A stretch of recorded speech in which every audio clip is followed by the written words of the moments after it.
Podcast VL. Hola a todos y a todas, bienvenidos a un podcast más de la Universidad Bíblica Latinoamericana. Mi nombre es Raquel Huertas y hoy tenemos un episodio maravilloso. Bueno, en realidad van a ser dos. Vamos a dividirlo en dos porque queremos tocar este tema a fondo.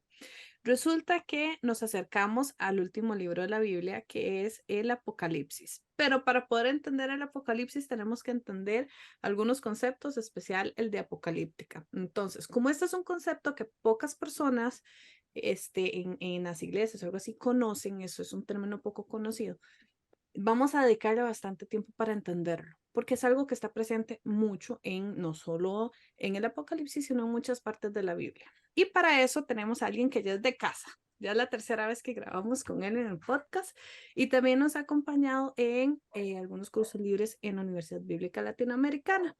Él es doctor en teología de la Universidad Pontificia Bolivariana. Además, es docente de maestría en estudios teológicos contemporáneos en la Universidad Católica Luis Amigó. Y hablo, por supuesto, de Juan Sebastián Hernández. Profesor, ¿cómo se encuentra el día de hoy? Muy bien, muchas gracias por la invitación, Raquel, y también por el espacio este tema no se le da tantos espacios a nivel de divulgación, entonces lo agradezco muchísimo.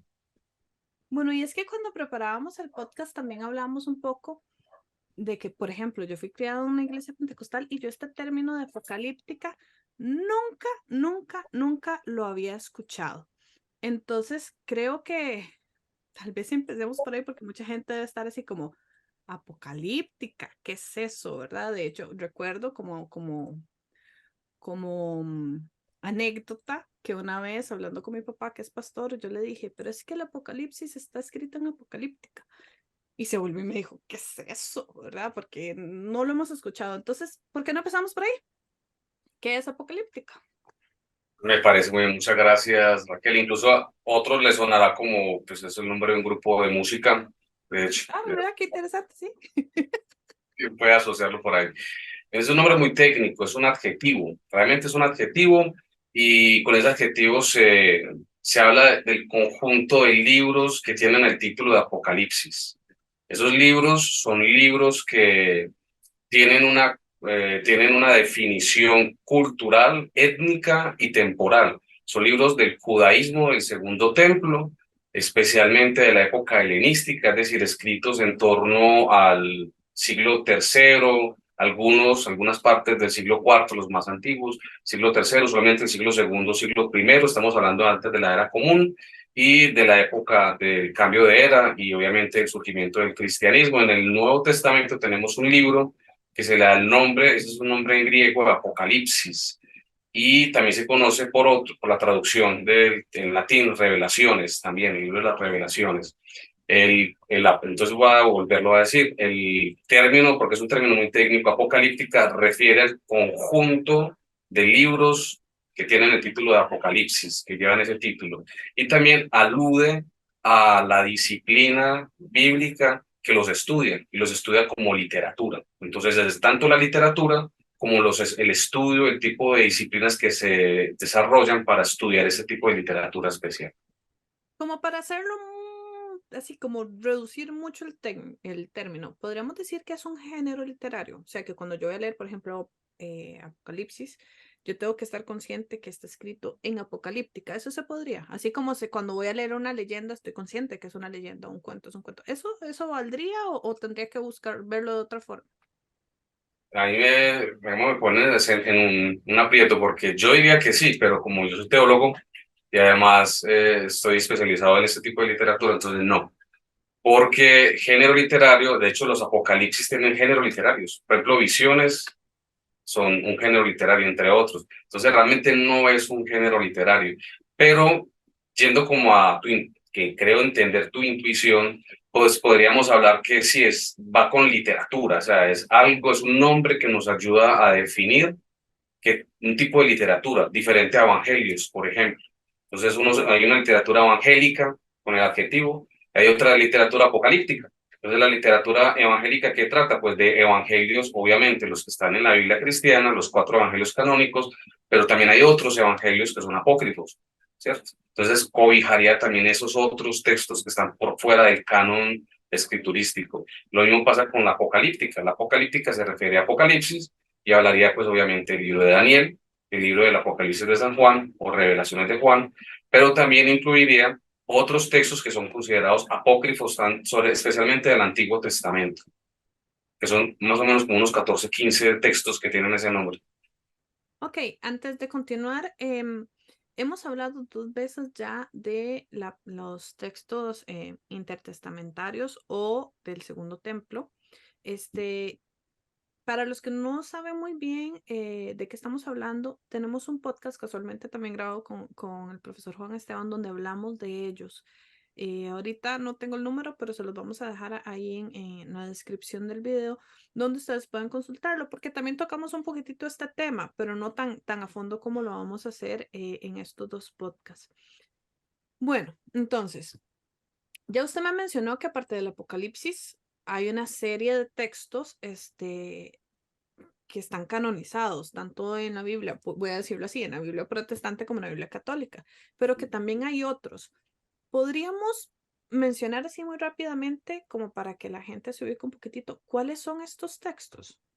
Y por supuesto, prácticamente hay patriarcas, por patriarcas hay apocalipsis, está el apocalipsis de Abraham, está el apocalipsis de Adán y Eva, está el apocalipsis de Moisés, precisamente, hay un cuerpo muy interesante de textos, hay al menos 2 textos, que son unos apocalipsis que provienen de la tradición de Enoc, pero no se llaman apocalipsis de Enoc, sino que se llaman Enoc etiópico, que es el más importante, que es el primer libro de Enoc o Enoc etiópico, escrito en etiópico, en Ges, y está también el Enoc eslavo, que sería el segundo libro de Enoc. Hay otro texto que después, si quieres, podemos hablar de él, que ya hace parte de otro cuerpo literario, pero que está junto con esa tradición Enoc, que se llama el libro de los secretos o el libro hebreo de los secretos de Enoc, que es el tercer Enoc y que hace parte de un cuerpo que es ya el inicio de lo que sería la cábala o la mística judía, especialmente la Hekalot, que es el tercer libro de Enoch, repito. Y hay otro, por ejemplo, otro muy importante son los apocalipsis de Baruch y de Esdras. El cuarto libro de Esdras es supremamente importante en la apocalíptica por su influencia, podríamos hablar. Y sería muy bueno de pronto comentar de algunos de ellos, algunas particularidades más adelante, si quieren. Ok, perfecto. Ahora, para entender un poco apocalíptica, ¿tiene que ver algo el contexto? O sea, ¿nace en un contexto específico o en realidad nada más es algo que se va dando, no tiene que ver con el contexto? Sí. Y aprovechando ahí, ¿solo existe una apocalíptica? ¿O podemos incluso decir que la podemos clasificar de diferentes formas? Muy bien. Para abrir incluso la segunda pregunta, hay autores que hablan de 2 tipos de apocalíptica, al menos ahorita podemos hablar de eso, de apocalíptica que tiene que ver con revelaciones o visiones, y otra apocalíptica que es, o sea, se le denomina técnicamente escatológica, y hay otra que es de tipo cosmológico, que tiene que ver con viajes por diferentes mundos, pues, por ejemplo, el infierno, el cielo. Paula habla de eso en Segunda de Corintios, cuando dice que viajó al tercer cielo. Ese sería un texto cuya característica permitiría ubicarlo, ese fragmento, dentro de lo que sería la apocalíptica escatológica, cosmológica. Entonces, van por ese lado. Y en torno a la primera pregunta, pues por supuesto que se podría hablar el contexto es muy importante. Podríamos hablar de Daniel y el Apocalipsis de Juan. Son contextos, el contexto es la vida humana, porque es que es literatura, o sea, los libros, el contexto de un libro, cuando se habla de contextos, perdón por divagar tanto, pero quiero tomar, digamos, como los elementos bien desde la raíz. Cuando se habla de contexto, se habla de una relación, ¿sí? Entonces, los libros, ¿con qué se relacionan? Se relacionan con el ser humano que los crea. Los libros son productos, son artefactos del ser humano. Y, por supuesto, el contexto es, por supuesto, social, es la vida comunitaria, la vida de las comunidades. El contexto, tenemos que hablar sociopolítico por un lado, con una base muy histórica, y por el otro lado cultural, hablando de lo religioso específicamente, ¿cierto? En el caso por ejemplo, de Daniel, después podemos hablar del Apocalipsis de Juan. El contexto de Daniel es supremamente importante, porque el contexto no está dado en el texto, sino que se tiene que intuir, porque los libros, todos los libros son ficciones. La narrativa es ficcional, es crear. O sea, cuando se crea literatura, una narración, los personajes no son personas, son personajes. Fingen ser personas. Eso es lo más interesante de la literatura. Entonces, lo mismo pasa con su contexto. El libro de Daniel finge ser una narración, finge ser, estar ubicado históricamente en el palacio de un rey persa en el siglo V antes de la era común. Pero es un texto del siglo segundo, de la era, antes de la era común, y está ubicado en el momento en que ya no están los persas, sino que están los griegos, especialmente los seleucidas. ¿Por qué hace eso? Esa es una pregunta importantísima para hacer. Entonces hay un juego de contextos, el contexto de la narración, ¿sí? Con su propio tiempo y los mundos, y digamos, los mundos que ficciona o finge, el tiempo que finge, y el propio tiempo histórico al cual está respondiendo. ¿Sí? Y eso implica mucho también, porque esas son las estrategias narrativas, los objetivos que tiene ese texto. ¿Por qué se esconde?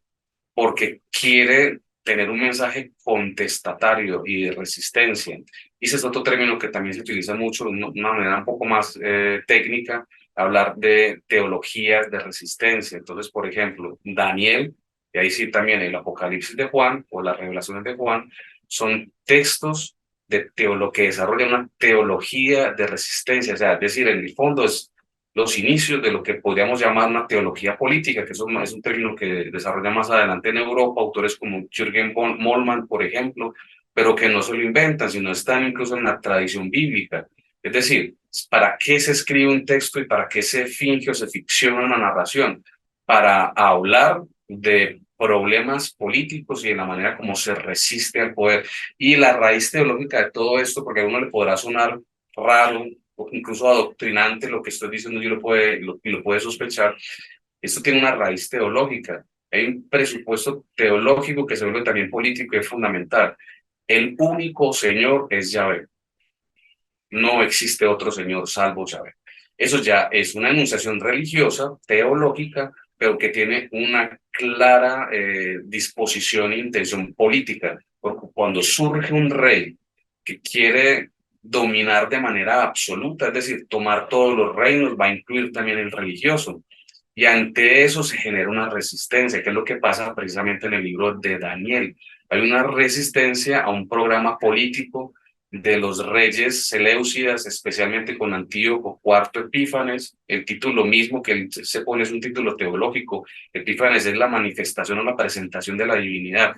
Entonces se quiere revestir con una gran solemnidad y una soberanía absoluta, y evidentemente entonces, digamos, infringe o traspasa una frontera religiosa o teológica. Y por supuesto que eso hace que una comunidad religiosa, como la comunidad que está detrás del libro de Daniel, pues se resista. Entonces ellos están haciendo un enunciado teológico eminente, pero tiene consecuencias queridas políticas. Ahí es donde la frontera de lo teológico con lo político se unen, se solapan. Y eso es muy importante porque eso pasa muchísimo, es característica de la apocalíptica. Eso también pasa en el libro del Apocalipsis de Juan o las revelaciones de Juan. Pero en este momento es otro contexto, es decir, se traspasan las fronteras y se vuelven porosas, por decirlo de una manera, las fronteras políticas y teológicas, pero se hacen en un contexto en el cual es el Imperio Romano. Y estamos hablando se puede hablar incluso un momento en Nerón, con el pequeño apocalipsis sinóptico, por ejemplo. Se puede hablar de la época de Domiciano, que es otra dinastía, otra familia romana, la segunda dinastía que gobierna Roma, que es la Vespasiana, ¿sí? Y ahí estamos hablando del Apocalipsis. Y finalmente esto quiere decir que esto pasa en la profecía. Estamos hablando ya de otros textos, estos no son apocalípticas, sino en los textos proféticos como Isaías, el texto de Isaías 14, que es del primer Isaías, además, un texto muy hermoso, ese capítulo 14, el mejor título que se le puede dar para esa primera parte de ese capítulo es Sátira al tirano. Quien sabe de apocalíptica entiende que estamos hablando de la leyenda del nacimiento de Lucifer. Ese es el texto del nacimiento de la leyenda de Lucifer, o Lucifer, pues, si lo decimos en latín. Pero es una sátira política, porque el tirano, es decir, el texto se dirige a un rey, Ahí se puede discrepar que cuál es el rey, que es Asirio, Asurbanipal. eh, yo creería que es Asurbanipal segundo, pero se puede discutir. Pero es un rey, un soberano que vuelve otra vez en su programa político de soberanía absoluta a traspasar fronteras religiosas, ¿sí? Y entonces lo que se comenta en el texto, si se acuerdan del texto, el texto va a comentar que dice el lucero de la mañana, está hablando de Venus como planeta. Hay que recordar el papel de la astrología en la antigüedad, que era político. Las cartas astrales eran muy importantes y era para también el nacimiento de los dioses. Entonces ese es Venus que sale, el lucero de la mañana que está por encima de la luna. Y la luna es muy importante en el mundo antiguo, político y religioso, porque toda la vida común y corriente se habla de la vida supralunar, eso lo dice hasta Aristóteles. Entonces la vida común y corriente está regida y es por debajo de la luna, supralunar, pero los dioses, las esferas, los planetas, las divinidades viven por encima de la luna, son divinos. Entonces tiene un movimiento circular. Estoy otra vez con Aristóteles en meteorología, por ejemplo, cuando él habla de eso, meteorológica. Entonces, claro, si está por encima de la luna, quiere decir que quiere volverse divino. Entonces, eso es un detalle muy bonito que uno, si entiende bien las categorías, los términos, el contexto histórico, entiende qué están diciendo. En el texto, cuando se dice que está el lucero de la mañana, que está por encima, es que dice lo que sigue, que busca colocar su trono por encima del trono de Dios. Le está hablando a un rey, ¿sí? Pero vas a caer del cielo, entonces la caída de Satanás. Entonces, claro, el término en latín para hablar del lucero de la mañana es Lucifer, lucero de la mañana. Ahí viene Lucifer, ¿sí? Entonces, miren hasta dónde vamos. ¿Y de qué está hablando el texto? El texto no está hablando ni del demonio, ni está hablando del nacimiento mitológico del opositor de Dios, de sus proyectos. Está hablando de un político, está hablando de ese texto, es política, ¿sí? Entonces vuelvo otra vez, ¿de qué va Daniel? De política. ¿De qué va el texto del Apocalipsis de Juan? De pura política. Es una crítica e invita al pueblo creyente a resistir social y políticamente, y obviamente desde el principio teológico, a resistir a la tiranía de un soberano que intenta ser Dios, tomarse lo que no es él, que es la divinidad. Entonces miren que voy a insistir, en el fondo es una premisa teológica, pero tiene consecuencias políticas. Eso es el Apocalipsis, es una literatura que tiene una porosidad en dimensiones que hoy nosotros, de acuerdo a nuestra escrupulosidad, que está bien, de disciplinas, separamos por metodología. Entonces, esto es un discurso político y lo separamos de esto otro, que es un discurso teológico. Y entonces tenemos unas herramientas y unos métodos para analizar el discurso político y otras para analizar el discurso teológico, cosa que no pasa en estos textos. Deberíamos, aunque creo que con esto me adelanto más, desde el punto de vista de la investigación y el estudio, tal vez para aquellos que les guste y estén estudiando teología, de definir mejor las herramientas que tenemos para interpretar textos en los cuales hay una multiplicidad de dimensiones y fronteras. Porque entonces, de pronto, por nuestros escrúpulos y divisiones metodológicas, terminamos perdiendo no solamente contenido y riqueza, sino incluso el enfoque, nos terminamos desenfocando también en los presupuestos y lo que estamos realmente analizando. Entonces también es un asunto muy interesante para considerar con toda esta literatura. Profesor, está demasiado interesante. Para los que quieran ahondar un poquito más en el tema, el profesor nos dejó una bibliografía recomendada que está en la descripción de este podcast. Y si no está ahí, va a estar en el primer comentario. Entonces, para poder ahondar un poquitito más en el tema. También sabemos que hay preguntas y que hay dudas con todo esto que vamos a ir hablando. Entonces, les invito a dejarlas en los comentarios. Y nosotros vamos a intentar responderlas, si no es en este podcast, por lo menos tomarlas en cuenta para los siguientes que vienen, porque, insisto, yo sé que para muchas personas esto puede ser un tema nuevo. Profesor, usted habló ahora que existe mucha literatura que está fuera del canon bíblico, que es muy apocalíptica, que es apocalíptica y que es sumamente importante. No nos da tiempo de verlas todas, pero nos vamos a centrar en lo que usted llamó el corpus de Enoch, porque ahí hay muchas cosas muy interesantes. Pero dado que este corpus no está en el canon bíblico, creo que sería muy importante primero explicar por qué es que vamos a hablar de este corpus y por qué es importante para la apocalíptica, no sé si decir apocalíptica cristiana o por lo menos para los que estamos aprendiendo, estudiando o queremos saber más sobre la Biblia. ¿Por qué estudiar un texto que no está canonizado Ok, en Enoch específicamente? no hay ningún problema, mira. Ahí yo creo que habría que abrir un poco, tal vez no nos pueda anunciar cosas sobre el problema del canon como problema teológico. ¿Sí? Eh, Porque en Etiopía hay una iglesia, hay toda una tradición cristiana que tiene como en su canon a Enoch. De hecho, Enoch es un santo de la iglesia en Etiopía, cristiana. No son judíos, no son herejes, es una iglesia cristiana. Entonces, el problema es, lo que pasa es que los cánones o el canon es una regla interna. Entonces, es excluyente. Incluso, si me apuras, podría decir incluso que en los textos que se encontraban en Qumran, una de las cosas más interesantes que se pudo observar de todos esos textos fueron alrededor de unos 900 a 930 manuscritos. Cuando se recogen todos esos fragmentos, se habla más o menos de esa cantidad de manuscritos. Es una biblioteca grandísima para la antigüedad, es decir, si se le mira pues en su contexto en el mundo antiguo. Y allí se encontró mucha literatura que nosotros pues, denominamos apócrifa, especialmente, y estamos hablando de la literatura de Enoch. ¿Qué quiere decir eso?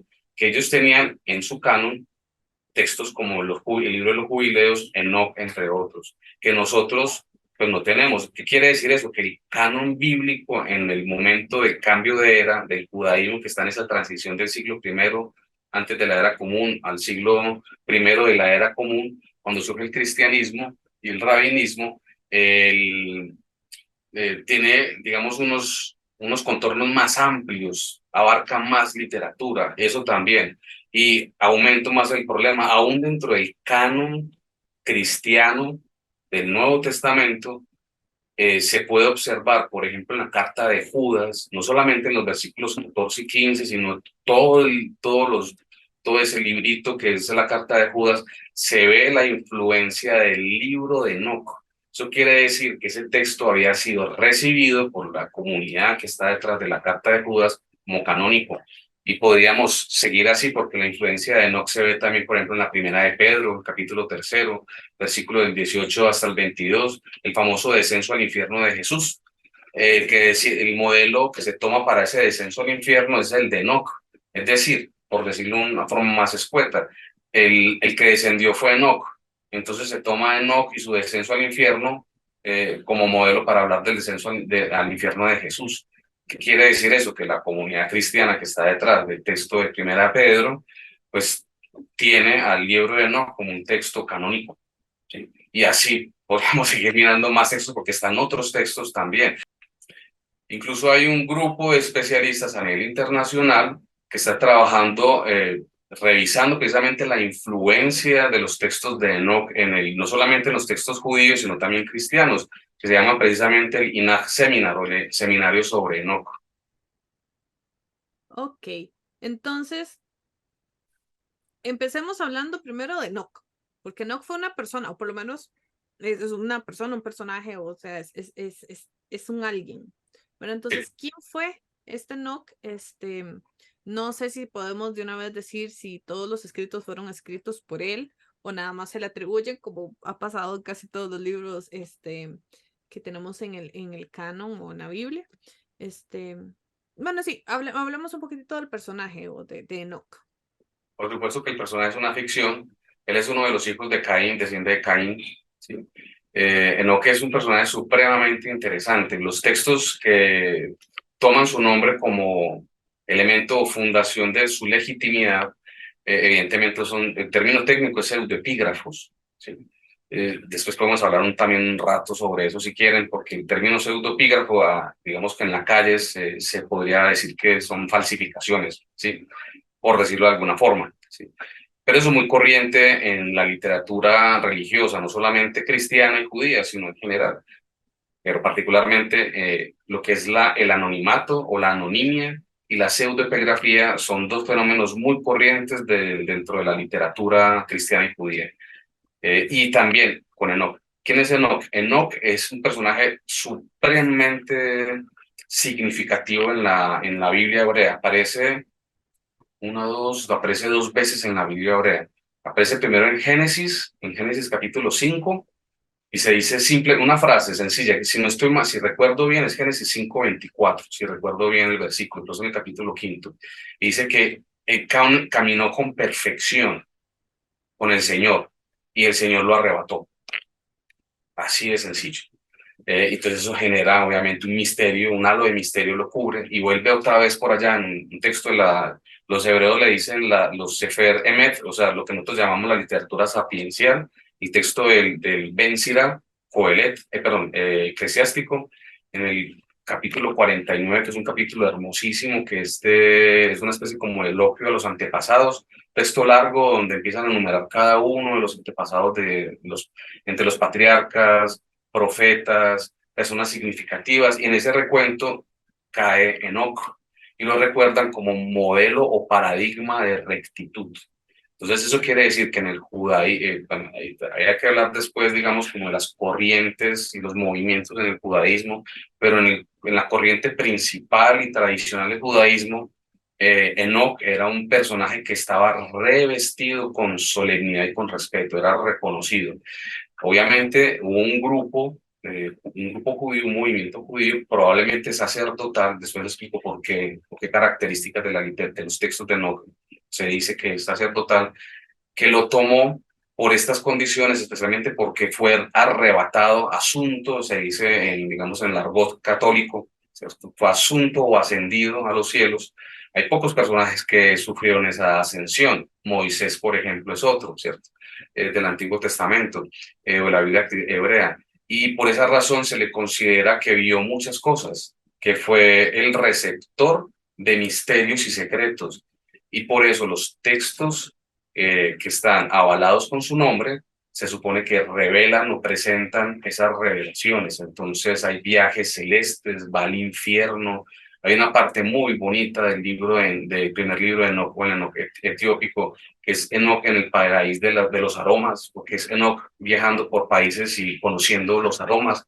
Enoch descubre en dónde es que está la lluvia, en dónde guardan el hielo que cae después como nieve, dónde está la escarcha, dicen en la literatura, sabe de qué puerta sale el sol y las estrellas y hacia dónde y cuál es la ruta o el camino que siguen las estrellas o los astros en el cielo. Todo ese tipo de revelaciones. Conoce el infierno, conoce quiénes están allá.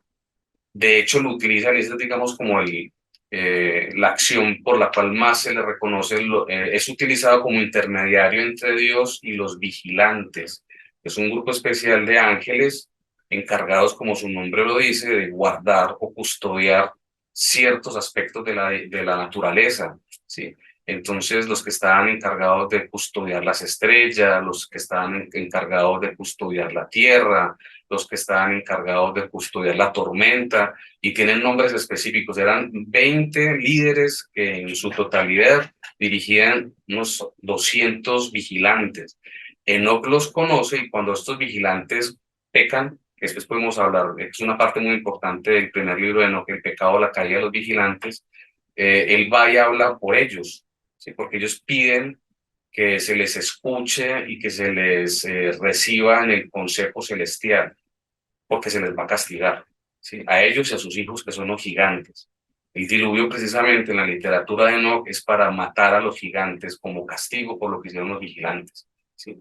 Y él sirve de intermediario, lleva recados, por decirlo así. Entonces el asunto de que va y habla con Dios, intercediendo por los vigilantes, y después lleva lo que Dios le manda a decir a los vigilantes. Esa figura es muy interesante, porque esa figura de intercesión después es utilizada para Jesús, que baja al infierno a llevar el evangelio, a predicar el evangelio, y después sube, que eso es lo que pasa entre Viernes Santo y Domingo de Resurrección. Me acuerdo mucho de esa, y lo dije así porque ese es el título de uno de los artículos más bellos de un especialista luterano alemán, que se llamaba, en alemán se llama Joachim Jeremías, pero nosotros lo conocemos como Joaquín Jeremías. y es un texto hermosísimo. Dice, ¿qué hizo? ¿Dónde estaba Jesús entre Viernes Santo y Domingo de Resurrección? Pues estaba en el infierno predicando, que esa es primera de Pedro capítulo 3, pues que había comentado ahorita. Y ese es Enoc, realmente, si uno mira en la literatura, etcétera, qué personaje había tenido esa acción, había sido Enoc un personaje impresionantemente importante, una literatura increíblemente influyente. Y además, ya desde un punto de vista teológico, esa literatura permite repensar el mal, plantearse eso que en teología se llama técnicamente teodicea, plantearse la teodicea. También se plantea y presenta una angelología y una demonología muy desarrollada. Si uno mira, si uno es juicioso leyendo la Biblia y mira desde nuestro punto de vista cristiano, decimos Antiguo Testamento, ¿no? Si uno mira el Antiguo Testamento, uno va a darse cuenta que Satanás, y digamos como figuras demonológicas, no están tan desarrolladas. Está en Job y es como una especie como de funcionario de un juzgado, parece como un fiscal, tiene la función de fiscal. De hecho, el nombre de Shatán significa eso en hebreo precisamente, pero no llega no pasa de ahí, no pasa a mayores. Y en otros textos no aparecen, de pronto en Job aparece un tal Leviatán, el Behemoth, entre otros, pero no es desarrollado, digamos, como demonios. Demonios no aparecen en la Biblia hebrea, ¿sí? De Pero hecho, perdón que interrumpa, pero ya casualmente te iba a preguntar eso, porque sí, especialmente en algunos círculos, ¿verdad? Se habla de estas huestes celestiales o he escuchado mucho de esta guerra espiritual que se da ahí en los aires y se lucha contra demonios y todo. Y en realidad la Biblia habla muy poco de ángeles, que se mencionan unas cuantas veces, pero de demonios, así como demonios, no. Incluso ¿cómo se llama? El juzgador, creo que es como se dice en Job, ¿verdad? Pero así como esta imagen de demonio en sí no está, pero aún así está muy presente en el cristianismo, o sea, sí, sí, o sea, no lo enseñan mucho. Entonces, lo que me estás diciendo es que viene, digamos, de esta literatura. sí, o sea, si uno revisa más, uno encuentra, por ejemplo, libros como el Levítico en 15, si no estoy mal, 15, 25, perdón, encuentra una figura como Azazel, que es un demonio del desierto, porque en el Yom Kippur se tiene una parte de la celebración especial en que se le entrega un macho cabrío al templo y está el otro que se entrega a Azazel y se tira por un despeñadero que estaba pues en el sur de Jerusalén, por donde estaba el basurero municipal. Pero ya, o sea, no más aparece, o sea, eso no es muy desarrollado. Y pasa uno al Nuevo Testamento y encuentra uno, empezando el Nuevo Testamento, el Evangelio de Mateo, capítulo primero, y encuentra un arcángel. ¿De dónde sale, de dónde sale el arcángel? Siempre he Sí, dicho lo mismo. en Tobit aparece Rafael, o sea, es decir, el contraste entre Antiguo y Nuevo Testamento es muy grande. Y cuando uno encuentra los textos apócrifos, no solamente los apocalípticos, sino hay otros también que aparecen, pero los apocalípticos están llenos, o sea, ahí se ve con esa especialidad, porque además los términos de curias y custodios y se habla de potestades y de principados, etcétera. Eso es un lenguaje del mundo militar. Sí se encuentra en la apocalíptica, o sea, esa ver al mundo espiritual, por decirle de esta manera, ver los ángeles y los demonios como si fuera un ejército, eso se ve precisamente en la literatura apocalíptica. Sí. Es más, aunque no hace parte de la literatura apocalíptica, que debería ser, se puede discutir eso, hay un texto en Qumran, hay un manuscrito propio escrito por la comunidad, o sea, es un texto sectario que se habla del libro de la guerra, Sefer Hamil Hamá, en hebreo. Es hermosísimo, pues para nosotros que estudiamos esto, es muy hermoso porque habla de la conflagración militar del fin de los tiempos. Entonces organiza a la comunidad de Qumran, que se creía que era una comunidad que compartía con los ángeles. Ellos se sentían que parte de su comunidad era pues, tener una comunión con los ángeles, y por eso ellos necesitaban alcanzar un nivel de santidad superior incluso a la de los sacerdotes en Jerusalén. Y por eso ellos tenían unas prescripciones, unas reglas en sus manuales de comportamiento que eran superiores. Si uno compara, digamos, el rigor de la vida, o sea, cómo se tomaban tan en serio la vida religiosa y espiritual, era precisamente porque ellos tenían en su mente la concepción de que su comunidad estaba hecha con ángeles. Ellos comulgaban con los ángeles y eso lo llevan a este texto del libro de la guerra y ellos se organizan militarmente por escuadras y explican en cuál escuadra va, con qué ángel van, hacia dónde van, se imaginan cómo va a ser esa lucha con los kitim, que es el término en hebreo que ellos utilizan para hablar de los enemigos. Se especula que muy probablemente esos kitim, o detrás del nombre kitim, estén los romanos. De hecho, se encontraron arqueológicamente en el lugar, que es Kirbet Qumran, es el lugar arqueológico, se encontraron flechas romanas del 73, porque ellos obviamente cuando los romanos asediaron y conquistaron Jerusalén, de regreso destruyeron ese lugar arqueológico. Entonces ahí encontramos textos de este tipo, textos en los cuales se puede ver el desarrollo digamos, de una reflexión demonológica y angelológica muy fuerte. Y quiero terminar con una palabra que es muy interesante para todo esto, hablar de huestes de maldad y hablar del término Beliar o Belial, que aparece en los textos de Qumran y vuelve a aparecer en el Nuevo Testamento en los textos de Pablo, en Segunda de Corintios, él habla pero con R, Beliar. En los textos de Qumran aparece con Lamed o con L, pues Belial, no importa. Está hablando de los mismos personajes. Entonces vamos viendo cómo el Nuevo Testamento tiene muchas conexiones con la literatura apocalíptica, ¿sí? Y eso explica o ayuda a entender ese hueco, por decirlo de alguna forma, ese vacío que queda de pasar abruptamente del Antiguo al Nuevo Testamento en campos como la demonología, hablar sobre el origen del mal, hablar sobre estas figuras y sus funciones, que para nosotros como cristianos es muy normal escucharlas. Católicos y protestantes por igual, querida Raquel, porque también los católicos crecemos incluso hablando precisamente de legiones de ángeles. Ok, entonces hemos definido un poco apocalíptica, espero que haya quedado bastante claro, y hemos hablado un poco de la literatura de Enoch que nos ha influenciado mucho en el cristianismo. Cuando yo digo cristianismo, ahí estoy metiendo a todo el catolicismo, al protestantismo y a los diferentes protestantismos que existen, ¿verdad? Este, me gustaría que habláramos un poco de la apocalíptica, pero de los aspectos más importantes, porque al final nos vamos a ir acercando un poco ya bueno, al apocalipsis, que es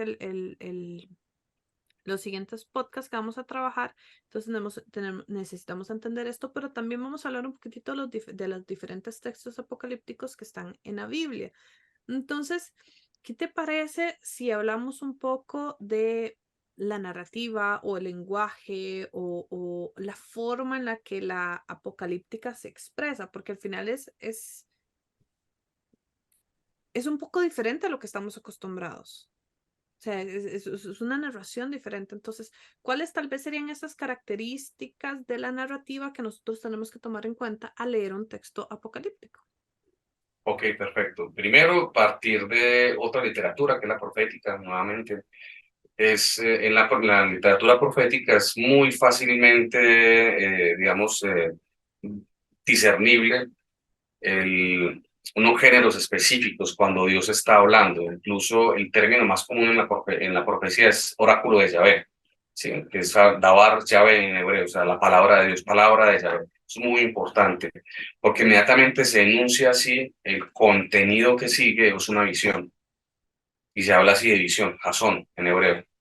Y entonces son fenómenos supremamente interesantes, Raquel, supremamente interesantes, porque se manifiesta fenómenos que son o acústicos, entonces las revelaciones acústicas, se escuchan cosas, pues se describen digamos, como experiencias de audición, pero también se hablan de experiencias de visión, de observación.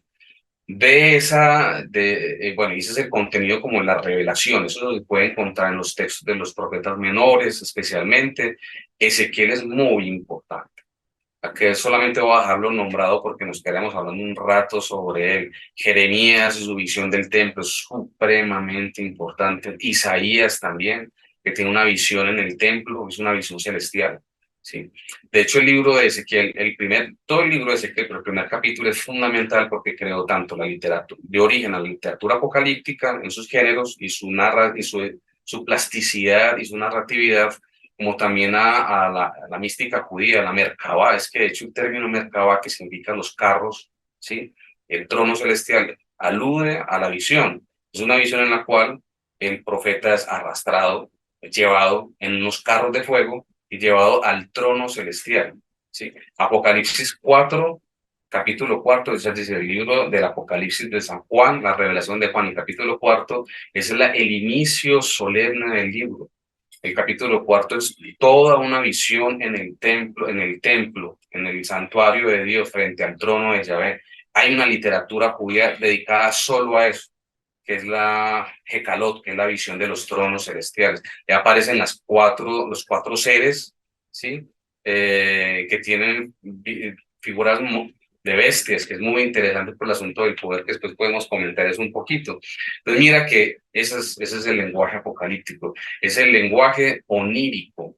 Y eso ya deberíamos nosotros como teólogos y las compañeras teólogas, deberíamos dedicarnos a estudiar psicoanálisis para poder tener más herramientas de comprensión porque vamos hacia allá. Es decir, se expresan un tipo de experiencia que tú sabes cómo es la experiencia onírica. Todos tenemos recuerdos, por muy poco que, digamos, soñemos o que podamos recordar nuestros sueños, todos tenemos el vago recuerdo de algún sueño. Y el lenguaje onírico es impresionante, que es el lenguaje del subconsciente. Todo está con símbolos. Es muy interesante.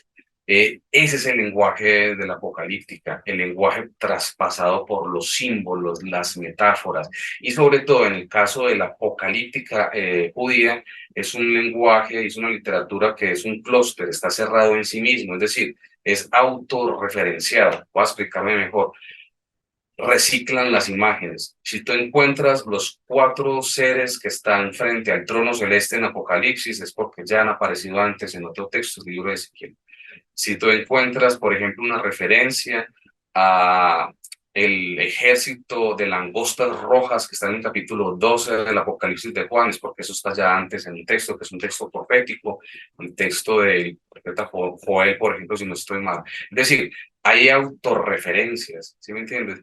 ¿Qué quiere decir eso? Que es un lenguaje que solamente lo va a entender un grupo muy cerrado y muy particular de personas. Son textos encriptados, es una forma de decirlo de alguna manera, son textos que están encriptados. Comunican plenamente el sentido del mensaje que estás transmitiendo a las personas que tienen las claves hermenéuticas para interpretarlos. ¿Qué quiere decir eso? Que nosotros no estamos dentro de ese selecto grupo. A nosotros nos toca descubrir, haciendo uso de otros textos, de otros elementos culturales incluso, cuáles son esas claves para interpretar. Eso no es para que lo interprete cualquier persona, porque nosotros, los cristianos, estamos por fuera de esas comunidades. ¿Por qué? Porque fueron comunidades cristianas que tenían una cultura judía de hace 20 siglos, no nosotros, que tenemos una cultura cristiana posecular, además del siglo XXI. Nos tenemos que buscar esas claves de interpretación y no es la mística. Y ahí voy a entrar en algo que había dicho previamente y ampliarlo. Esta literatura, cuando hablamos de contextos, el contexto fundamental son crisis sociales, civilizatorias. Eso también nos da a nosotros, no las claves de lectura, pero sí nos da a nosotros unas vías de interpretación o un modo de interpretación. La apocalíptica leída en el contexto, por ejemplo, después de la guerra de secesión norteamericana, es del siglo XIX, dio nacimiento al dispensacionalismo, por ejemplo, al dispensacionalismo, a los mormones y un montón de otros grupos o experiencias religiosas de influencia cristiana, y cristiano hoy después por darle el término, aunque lo voy a quitar porque suena peyorativo, es decir, que tiene cierta forma cristiana, que es lo que quiero decir con eso de hoy después, con cierta forma cristiana. Y eso es importantísimo porque el libro de Daniel, su contexto lo dio una crisis sociopolítica que se desarrolló en el siglo II, que fue precisamente el problema de la helenización a la fuerza de ciertos grupos muy tradicionalistas judíos, ¿sí? De hecho, se desacralizó el Templo de Jerusalén en el año 165, en el invierno del año 165 precisamente. Y eso está dicho ahí en el texto. Cuando veáis la abominación de la desolación, qué nombre tan potente es la apocalíptica, tiene unos nombres para hacer películas impresionantes. ¿De dónde viene eso de la abominación? Viene de los libros del Pentateuco. Hay que leer el Levítico, Números. Cuando se habla de abominación es un término teológico para describir problemas de idolatría, en contextos de idolatría. Entonces se exporta, porque por eso digo que es reciclado, todo es pegado, todo es intertextual, y se lleva al campo de Daniel y se utiliza para hablar de lo que pasó en el templo de Jerusalén, que fue que el altar fue utilizado para otras cosas, para adorar a otros dioses, precisamente en las cosas, y entonces se destruyó. Entonces se habla de la abominación de la desolación, y ese término para cualquier buen lector del Nuevo Testamento le tiene que sonar a Marcos capítulo 13. En boca de Jesús, el pequeño Apocalipsis, en el capítulo 13, él dice: y cuando veáis la abominación de la desolación en el lugar que no le corresponde, y aquí estaría haciendo referencias en ese texto, pues está haciendo probablemente referencia al momento en el cual Calígula había dado la orden de que se llevara una escultura de él, o sea, con la figura de él, tallada con la figura de él, al templo de Jerusalén. Afortunadamente el tipo este se murió y la orden no alcanzó a ser ejecutada porque hubiese sido hubiese sido un problema mayúsculo de verdad. Se hubiese dado un baño de sangre impresionante en el año 41 aproximadamente.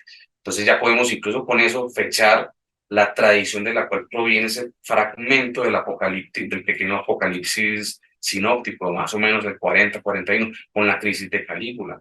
Y así, es decir, las crisis son las huellas dactilares de los apocalipsis porque responden a esas crisis. La apocalíptica es una literatura que surge de las crisis. Y lo que quiero decir también acá es que las interpretaciones apocalípticas también surgen de las crisis, como el dispensacionalismo. Y me quiero saltar incluso más porque el dispensacionalismo es del siglo XIX. En el siglo XX, pues nosotros también tuvimos el Holocausto, tuvimos dos guerras mundiales. Al momento después de todo eso se les llama precisamente posguerra, años 60, 70 muy fuertemente, y si te das cuenta, es en el momento en el cual también se hace una gran huella cuando se habla de dispensacionalismo otra vez y la gran tribulación, especialmente en contextos protestantes, los cuales se hablan de que hay una gran crisis. Recuerda que es el momento nuclear, nos quedó el reloj nuclear de eso todavía sonando, todavía corriendo, la gente estaba asustada que el mundo se iba a acabar, bombas nucleares. A qué le podía sonar a personas, todo eso, personas que su imaginación estaba nutrida con imágenes del fin del mundo apocalípticos. Pues obviamente entonces ahí Ya se... casi, perdón, profe, ya casi vamos a tocar ese tema, es lo que sigue. Me gustaría que no nos adelantáramos un toquecito para que no me quede una pregunta aquí encapsulada, nada más, pero para también la gente que nos va a ver, ya vamos a hablar un poco de estas imágenes de gran tribulación, de rapto, ya lo vamos a tocar porque a mí también me interesa mucho. Pero antes de hablar de esto, me gustaría que nos primero habláramos de cuáles son las figuras recurrentes que hay en Apocalíptica para luego entender lo que vamos a hablar y también de la apófasis. Así, perfecto. ¿Verdad? Entonces, ¿te parece si mejor tocamos esto un toquecito y ya pasamos a todo este montón de imágenes que tenemos después? Me parece muy bien y me devuelvo un poco porque precisamente lo estaba dando es para que me entiendan y por qué viene. Nosotros el futuro no lo vemos, lo imaginamos, lo soñamos, lo tememos, pues en categoría psicoanalítica le tenemos miedo o sentimos frustración o sentimos un poco como de ansiedad, eso es lo que hace. Entonces eso se ven imágenes y metáforas. ¿Cuáles imágenes? Muy fáciles, porque son narrativas, entonces uno imagina mundos. Entonces las metáforas son mundos. El cielo es un mundo, el infierno es otro mundo, el lugar donde se guardan las almas es otro mundo. Entonces se especulan sobre diferentes tipos de mundos. Por ejemplo, entonces hay muchas metáforas cosmológicas, ¿sí? Y son geográficas. Por ejemplo, hay una metáfora que a mí me parece muy interesante y es la destrucción parcial del universo. Y se habla, y la metáfora es una carpa. Si uno mira bien los textos, el griego es muy descriptivo con esto. Cuando uno va al Apocalipsis, casi que da la impresión de cuando dice que se caen las estrellas, que por ejemplo en el capítulo 12 que está el dragón y con su cola arrastra 3/4 de las estrellas del cielo, y después dice que casi que se enrolla el firmamento. Es porque la forma como se imaginaba en el mundo en la antigüedad era como una especie de carpa, sí, o al menos se tenía una parte de arriba Cúpula. Ujú. una cúpula que se podía enrollar. A mí me gusta mucho esa figura porque esta se enrolla. O sea, y es muy interesante porque esas son visiones del mundo. Y el asunto que sea parcial me gusta mucho porque lo traen de la profecía. Esos cumplimientos parcialmente cumplidos significan la misericordia de Dios, que Dios está esperando hasta el último momento que nosotros, así sea, digamos, cohesionados por la amenaza o empujados por la amenaza, cedamos, reconozcamos nuestra culpa y cambiemos y transformemos nuestro comportamiento entre nosotros mismos y con Dios, que eso es lo que aparece, digamos, como el gran mensaje ético y social de la profecía y la apocalíptica, porque todo lleva esto a que seamos más humanos en nuestro comportamiento, a que no sigamos proyectos de dominación absoluta, de tipo político, social o económico. Entonces utiliza esa idea de hablar de una destrucción parcial y uno escucha o lee en el texto como 3 o 4 destrucciones parciales del mundo. Y dice, pero ¿por qué se destruye tantas veces el mundo? Después va a pasar y otro donde se dice que el agua se convierte de los ríos y el mar se convierte en sangre. Entonces tomado de las 10 plagas de Egipto, las 9 plagas de Egipto. En el texto en hebreo son 10 y son señales, no son plagas, pero bueno, después podemos hablar un rato. Son los Ot de Egipto. Entonces eso dice muchísimo al que está en ese contexto de qué se le está invitando a hacer. Entonces está por un lado imágenes del mundo. Hay otras que son bestias o animales, eso se llama técnicamente el bestiario, animales fantásticos. Entonces vemos eh, yo no sé qué nos suena a nosotros el dragón, lo que pasa es que el dragón es una serpiente, ¿sí? Que son cocodrilos, porque si uno mira que es el leviatán, en la descripción que se hace en Job, capítulo 42, es un cocodrilo del Nilo, porque literalmente dice que tiene escamas, ¿sí? O sea, y que ese es su traje de soldado, de guerrero, es decir, esos pectorales, esa es su armadura, está hablando de un cocodrilo, pero ese es el dragón que habla el texto del Apocalipsis. Entonces tenemos dragones, tenemos seres increíblemente, hay unos seres, por ejemplo, en el primer libro de Enoch, es muy bonito, que se llama el Apocalipsis de los animales de Enoch, los capítulos 80 y siguientes del libro de Enoch, que además ese libro es el libro de los sueños. Bueno, no había comentado, el libro de Enoch está compuesto como el Pentateuco de 5 textos, que realmente no están unidos entre sí, sino que después se fueron uniendo por la tradición, o como los Salmos, que son 5 libros. Hay 5 libros y el primer libro es el libro de los vigilantes, después viene este que es el libro de los sueños, y ese libro de los sueños es muy interesante porque muestra por medio de imaginarios y bestias, representa la historia bíblica. Entonces habla de cada uno de los reinos, de cada una de las épocas. Es como volver a leer la Biblia del Génesis, pero contado con animales, en el caso de estos que estoy comentando. Y aparecen unas estrellas con penes de caballos que penetran vacas. Entonces, imagínate con qué se encuentra en ese texto. Está hablando de los vigilantes que van hacia las mujeres, tienen hijos con ellas, porque ellos son astros, entonces son estrellas con penes de caballo. Entonces, ¿por qué penes de caballo? Eso tiene una explicación que tiene que ver con las imágenes de la fuerza militar, por ejemplo, del Imperio Seleucida, los caballos, o sea, el ejército.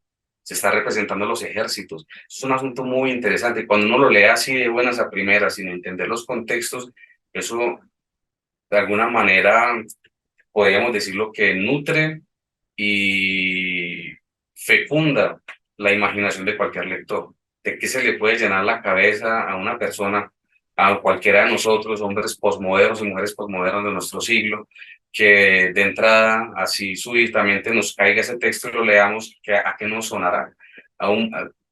Nos suena a textos con metáforas llenas de metáforas ricas. Uno dice en un momentico que pues esto no existe en la vida real, ¿cierto? Acá hay como una especie como de contrato que nos están invitando a hacer como lectores. O sea, yo tengo que suspender mi credulidad y mi capacidad de ser lógico y racional, porque acá me quieren decir algo que no creo que me quieran hablar solamente de estrellas con penes de caballo, sino que me quieren decir algo más, que me lo muestran de esta manera. Entonces, ¿qué me quieren decir?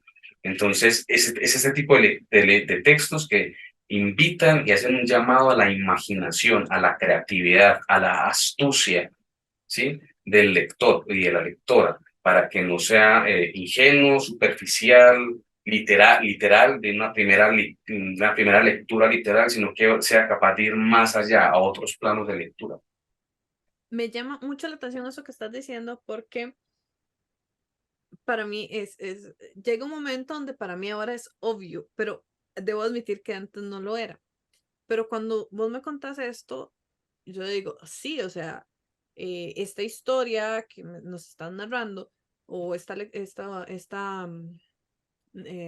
me fue la palabra, lo que nos estás contando de estas narraciones, uno lo piensa y dice, es ilógico. O sea, quiere decir que hay algo más, que me está intentando decir algo a través de una metáfora. Pero muchas veces sucede lo mismo en los textos bíblicos y no lo vemos. Entonces estoy pensando exactamente en el Apocalipsis. El Apocalipsis lo vamos a tocar, yo sé que en los próximos podcasts, pero no lo leemos y nos lo enseñan literal. Y hay muchas cosas, y no solo eso, muchos textos bíblicos. Estoy pensando ahorita, por ejemplo, en algunas partes de Job, en Jonás, en otras cosas que, o sea, si uno se lo piensa racionalmente, uno dice, es que esto es imposible que suceda. Pero aún así nos lo han enseñado en la iglesia tanto que para Dios todo es posible, que creemos la literalidad de esa narración en lugar de pensar que es una metáfora o que nos quiere dar a entender algo a través de esta imagen. Entonces, esto que acabas de narrar para mí fue maravilloso. Y tal vez a las personas que nos están escuchando les sirva para darnos cuenta que tal vez no tenemos que leer la Biblia así como entenderla palabra por palabra, sino buscar qué es lo que nos quiere decir. Entonces, bueno, perdón, te interrumpí, pero es que me hacía falta eso. Si gustas, contamos, no sé si quieres darme una retroalimentación de eso y seguir hablándonos de las imágenes. No, porque sí, no, me parece, yo sí quiero dar una retroalimentación, porque no solamente quiero hablar en este espacio de que hablemos de los contenidos de la apocalíptica, sino también el ejercicio de interpretación, de lectura. La lectura implica interpretación. Y es muy útil lo que estamos comentando, porque de hecho la literatura apocalíptica no invita al temor, invita a la imaginación, invita a la creatividad. No debería invitar al terror. De hecho, no es su proyecto. Invita a tener no solamente una lectura creativa e imaginativa, sino también una visión crítica, social y política. Porque invitas a resistirse. Para eso son las metáforas. ¿Sí? Su clave no es la historia. Eso es otra cosa que también quería decir acá, porque es muy importante entender cómo se narra el tiempo. Te repito, como esto viene a las visiones, del lenguaje de visiones y la experiencia onírica.